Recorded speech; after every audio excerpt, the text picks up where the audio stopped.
0 casualties and 0 wounded. Without medkits, later on you're gonna get hit.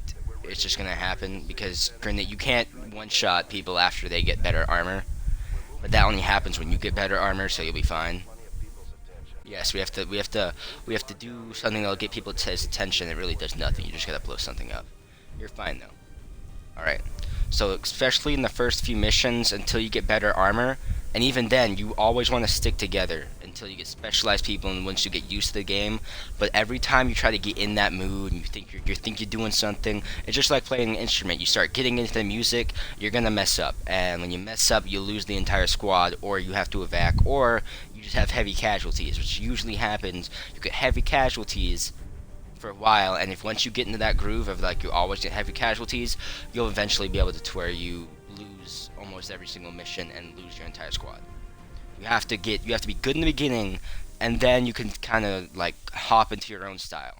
And I'm gonna also explain some other things of the game.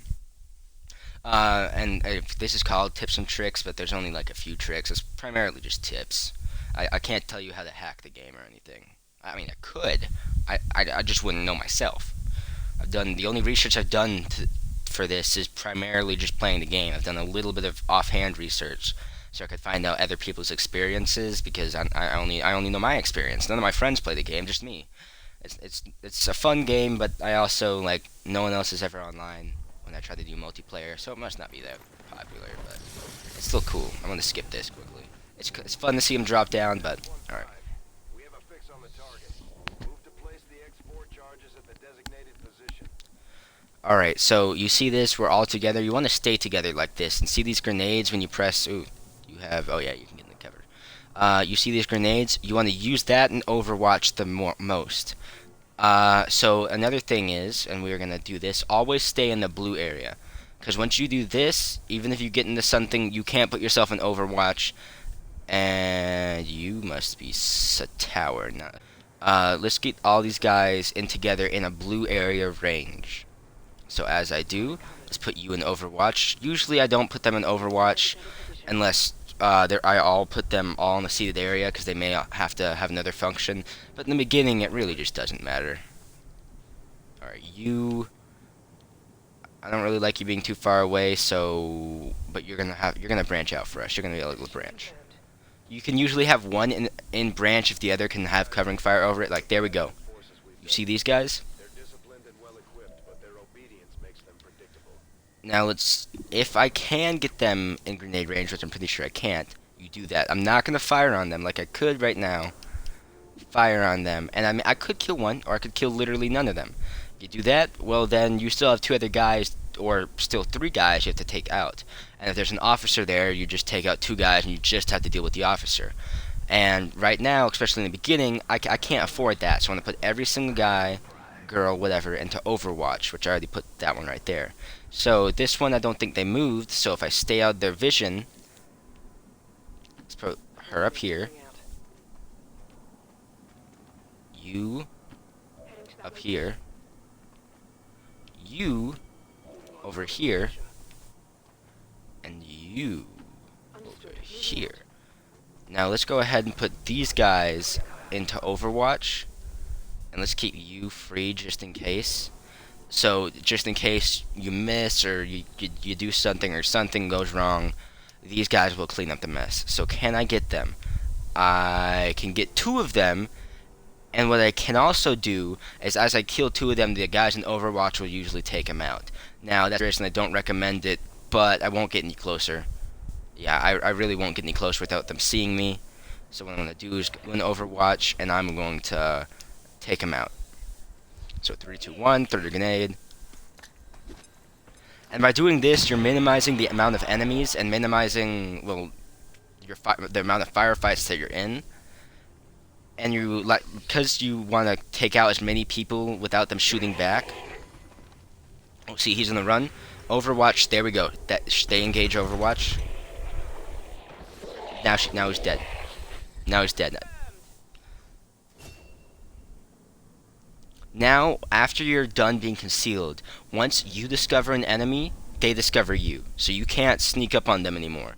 You discover them, they harder to get those grenade kills.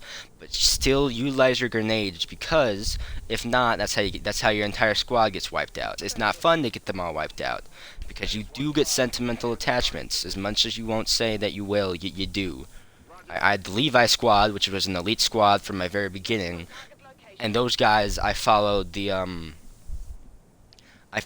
whole, don't do anything stupid, keep it in the blue, um, type of thing, and I was okay with that. Now, sometimes you're going to want to branch out and put someone not in the blue. Timer, like you have to do something in 8 turns, you're going to have to start booking it. So what I suggest you do is you have everybody else, or the majority of your guys, in the blue so they can cover the other one. Let's put this one in Overwatch, this one in Overwatch, this one wouldn't really matter. And then he would book over here, and if he discovers anybody and they start to run, he can let's put you in Overwatch anyway. They can cover him. And yeah. So right now, technically, I could probably finish the mission, but I want to take out some other guys, which I don't suggest doing.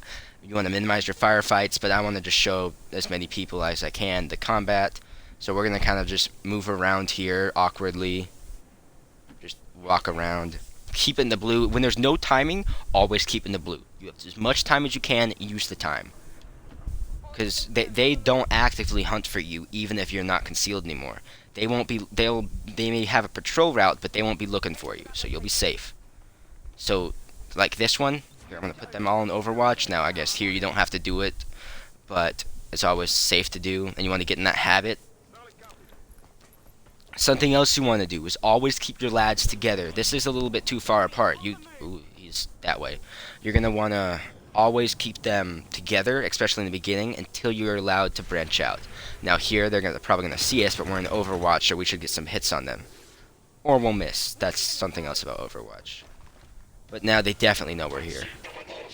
The Advent officers seem more capable than the grunts. We're not sure whether to chalk it up to The Advent officers are more capable. They can mark somebody, which will put them into a trap, basically. If they mark one of your soldiers, the majority of their soldiers will try to kill that one soldier, which is actually very good, because then you can force them in the traps and also kind of flank them without them knowing it, which I don't suggest flanking much. Now, see, in this situation, none of them are on Overwatch. I can get really close and probably grenade both of these guys and have Overwatch for the rest. So let's get these two very close. And now I could critical hit this guy, but I'd rather not. So she's already used her grenade, so I did not notice that. That's probably something you should have noticed. Also, you don't really have to reload. Like, if you're playing the game right, you shouldn't be in a position to where reloading is a must, unless you're in like a big firefight.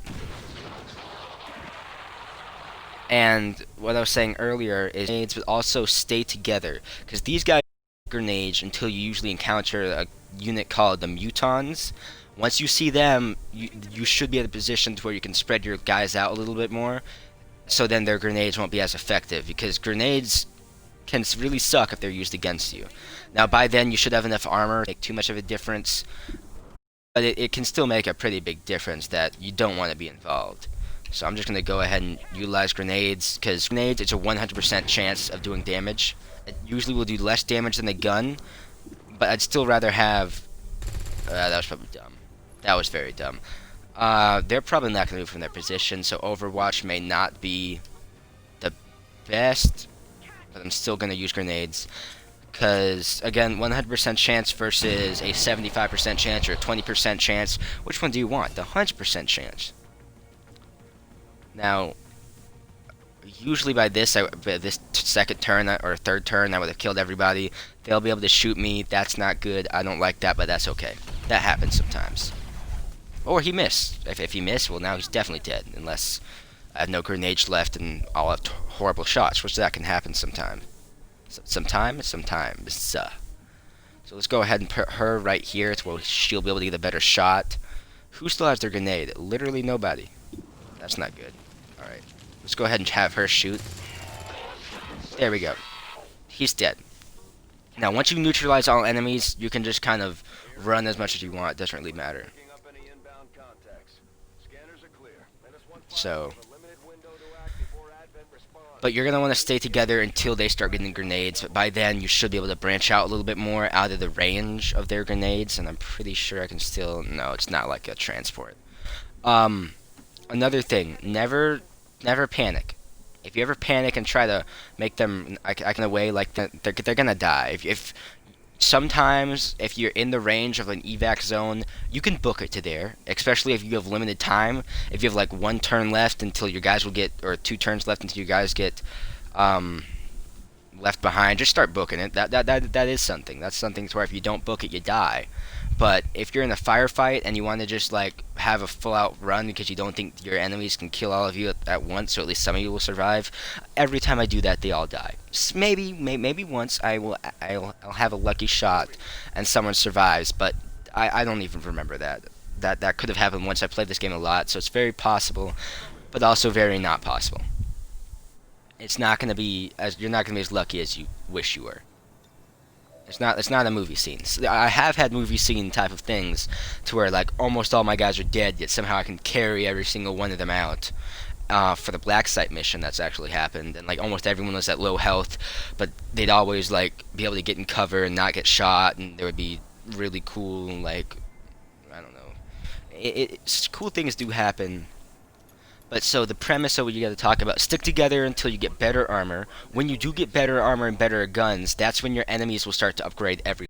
So once you start upgrading, you upgrade like mess. Not only do you want to do that, but that's around the time you want to do the black site mission, because when I do that, if I'm upgraded, I can do the black site mission with no casualties. And some I've had them where I have no wounded too, but usually I'd have med kits. By the way, when you get your second part of armor, which I extremely recommend as early as possible. Of course, you want to be good because that's when your enemies will also start to upgrade. When you get that extra armor, you're going to want to utilize the extra slot for med kits in the beginning until you start to understand things. And you want to keep the grenades in your slots because even when their health is upgraded, they're still good until you're better with your grenadiers and you're better with how your style of play is, and then you can start swapping grenades out for other things. But usually I keep them in until very late game when my grenadiers are really good, and I usually keep like them for the ranger or something, and then everyone else would have like a mine shield or something else along those lines. So that's what you're going to want to do. I also suggest very, very early on is to get the better training grounds and get your soldiers to be able to have more than 4 people. Because here's the thing: you have 4 people. If one of them gets injured, put out of the fight, unconscious, you're dead, something like that, that's 25% of your fighting force. That's why you can't really flank in this game, because you can, but if you branch out and you don't have all your guys literally each other, well, that's 25-50% of your force that's all gone. And then you have to wonder to have a ranger. You can use rangers are really the only unit I recommend that you push out. Like you can have them go away from the group, but always have them close enough to be able to retreat back if they have to. That's the only unit I recommend that can be in the really, really far front lines, or you can have them to flank. But besides that, everybody stay together.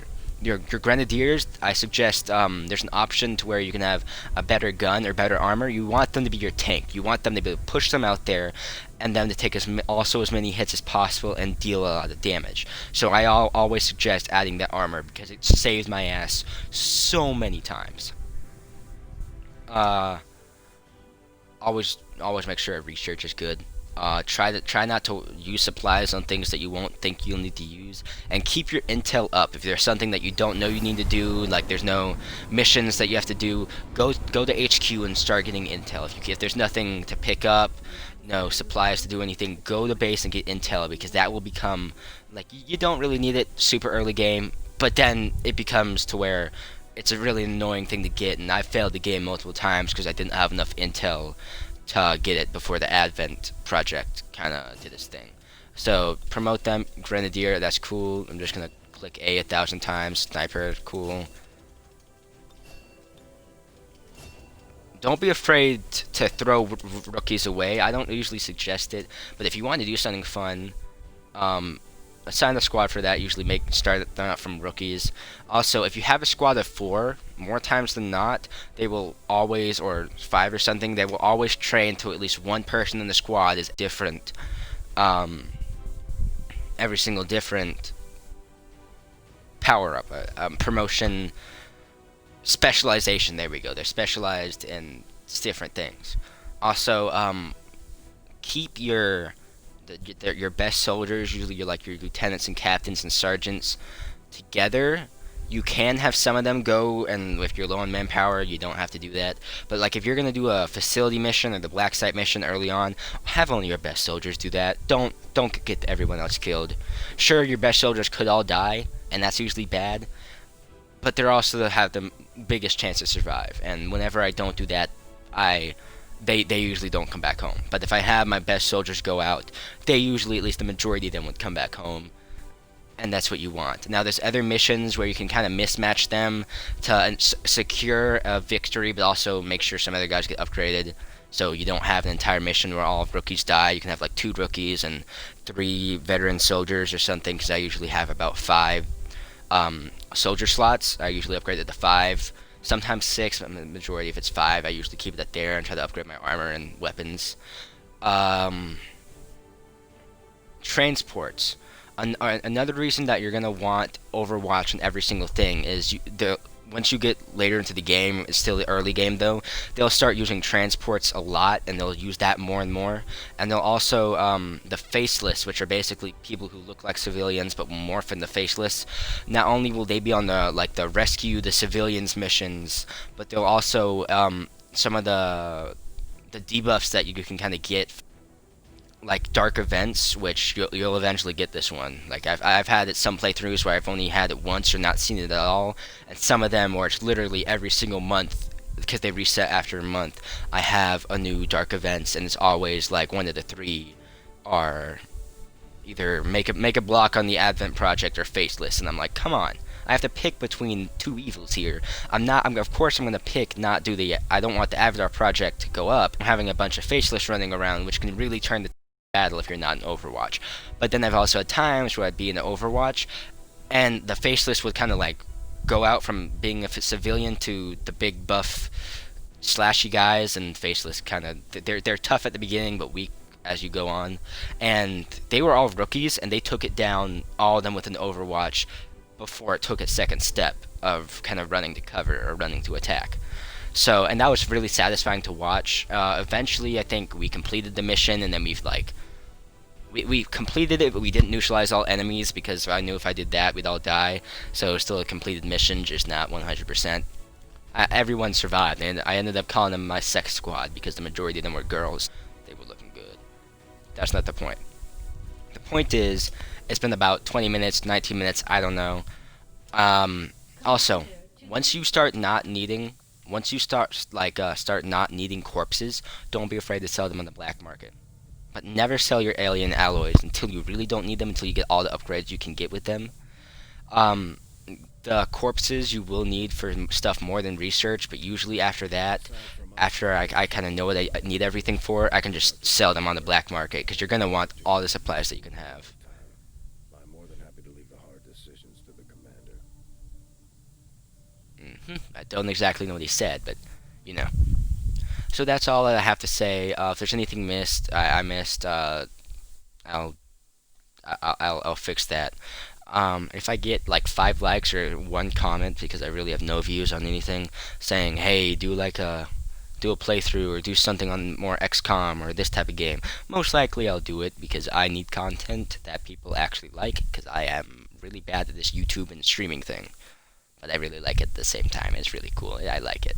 I suck at it, but I like it. So, save and exit right here. That's pretty much all I gotta say. Stick together, utilize grenades. Once you see mutons start spreading out, you should be able to spread out by then.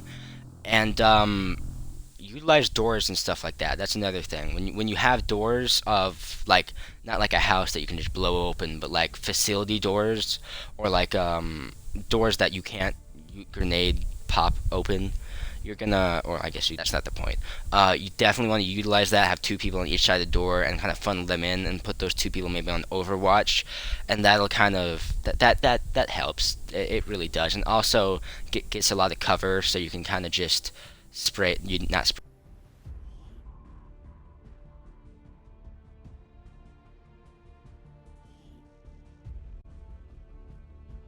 Got. That's all I got. My controller batteries are low, so I gotta go anyway. Yeah.